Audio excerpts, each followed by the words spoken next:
I don't know how long I've been saying I would review Soundwave, but it seems like it's been a while. So, anyway. Okay, and here I have him back in his robot mode. And a while ago I had Laserbeak up on his wingtip, but he can be posed on his wrist. Everything is so kibbly in this area that it gets very much in the way. So, okay. So anyway, to start the transformation, I've already removed all of his weapons and Laserbeak. What you're going to do is pull the shoulders out to the side to disengage them from the chest. From there, one note, there is two different positions to have his head. Either down, to where this gray piece makes a collar for him, or up, where it's just flat with the collar. And I don't like that. It kind of looks weak. So, anyway, get this out of the way. Oh, this is his biggest tribute to G1, is his chest plate that opens as his Cyber Key gimmick, and Laserbeak goes in there. Back to the transformation. Got him loose like this. You can go around back and pick up this in the back. Put your thumb in there and push his head up and around out of the position it was in. Just keep turning that. Turn his head around. I'm not sure that that's completely necessary, but it doesn't hurt. The next thing is put his legs all the way forward. Make sure you don't hook these plates into his knee panel things. And he has this panel that attaches to the front of his groin. Right here, just pick that up and that will let the whole hips and waist and everything fall away. Turn him back over and use his kibble on this arm to form the nose of the jet. Turn this around, and the blue portion of his shoulder needs to end up inside this hole right here. And I shouldn't have turned that like I did it. But anyway, there's a hole on the bottom right here, right in front of the wheel, that is going to peg in right there. Then get all this to where the gray links sit as flat as possible. And put this arm right on top of this one. It is going to peg together on this wrist right here. It's going to peg onto the other wrist.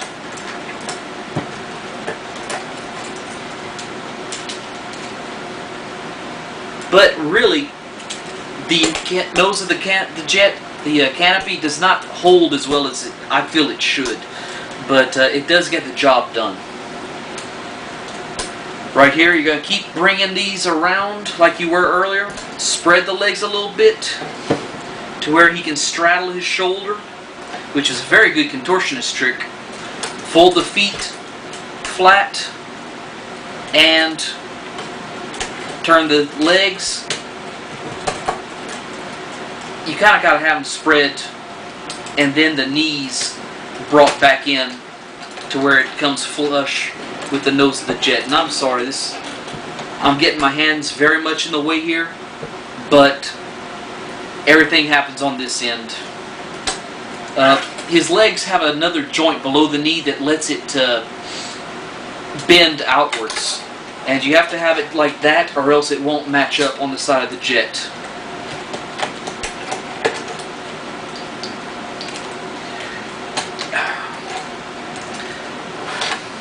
I believe it's 2 clicks. You have to bend the knees back from where they'd be straight to make everything match up as good as possible.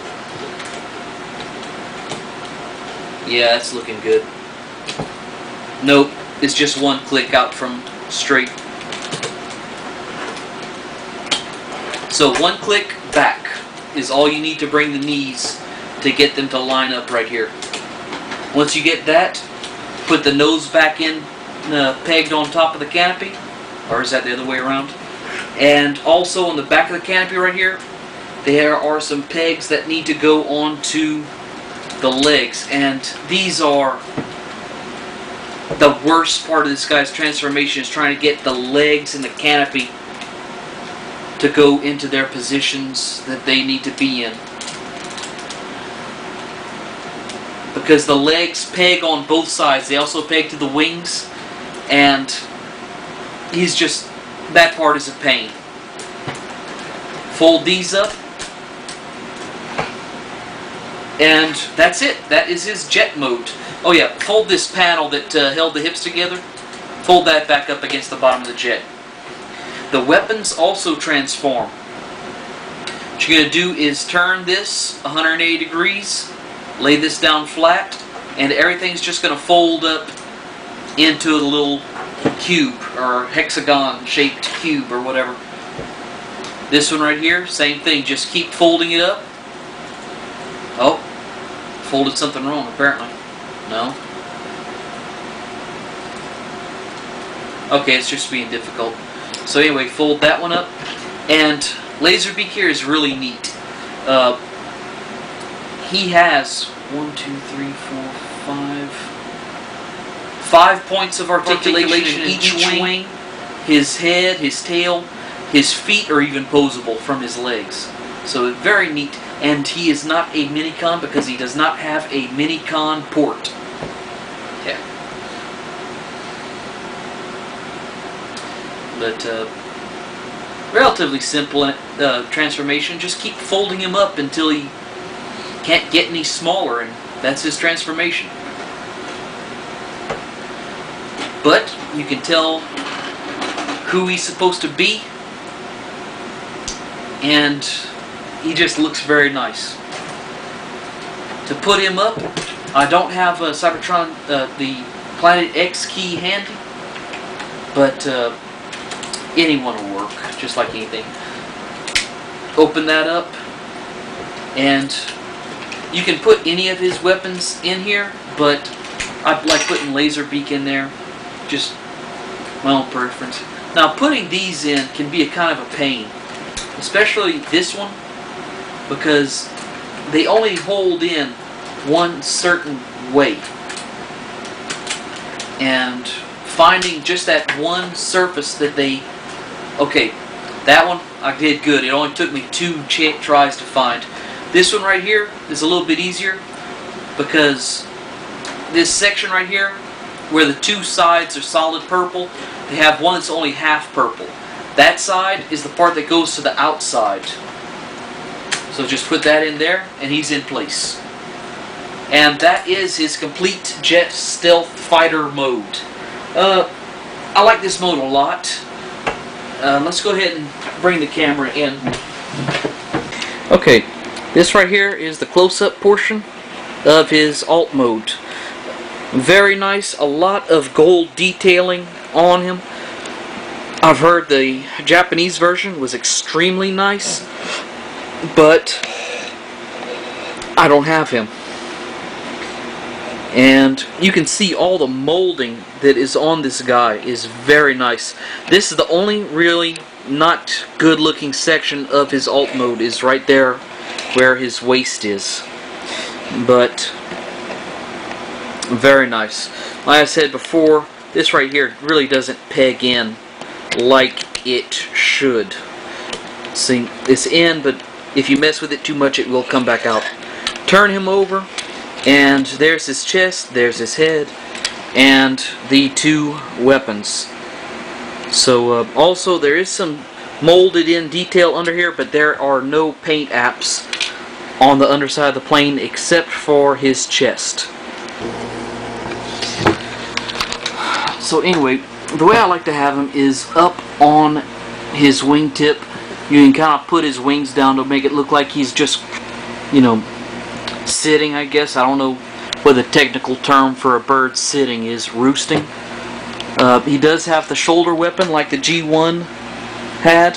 That can also go on his wrist, but I like it there.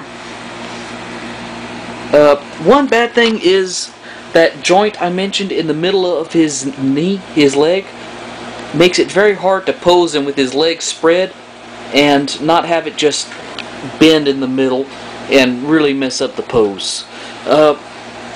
Really though, nice figure, very lanky, especially compared to some of the stuff that came in the Cybertron line.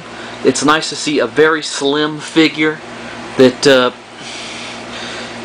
he just doesn't have the bulk that a lot of the figures do, and I'm not knocking him for that. It's just different. One thing he does have though is a ridiculous amount of arm kibble. And I'm just straightening this up off.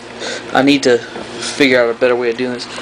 But look at the size of this thing hanging off of his left arm. It's the entire canopy off of the jet. And you can have it hinged back here, but then it hits on the wing constantly. So what I like to do is have it down over the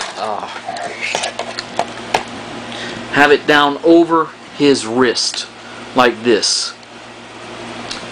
This over here, I can't think of anything better to do with this than that.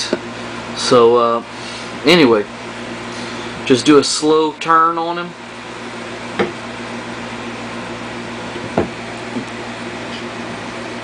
Not the best looking background figure, not the worst. If you survived the Autobots in Energon, that was a lot worse. Like they were a lot worse than that.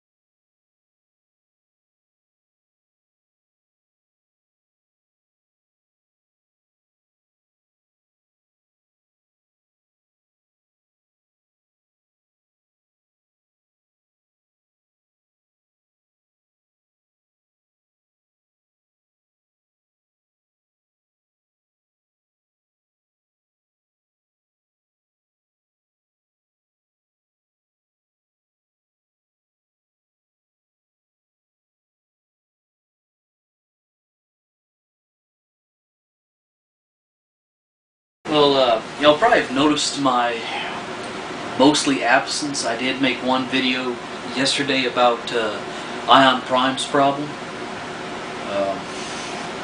What I've been doing is, I've mentioned several times, I've been looking for a tow vehicle.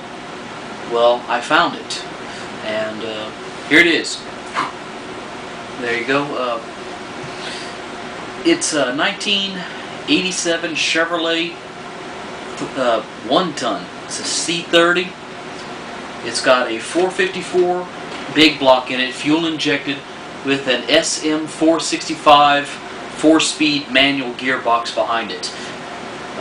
It's a dually. It will pull my truck like it's not there. And I must say that it is a very scary sign when the fuel gauge is the same size as the speedometer. So anyway, it also has custom faded paint. But anyway, what we're here for today is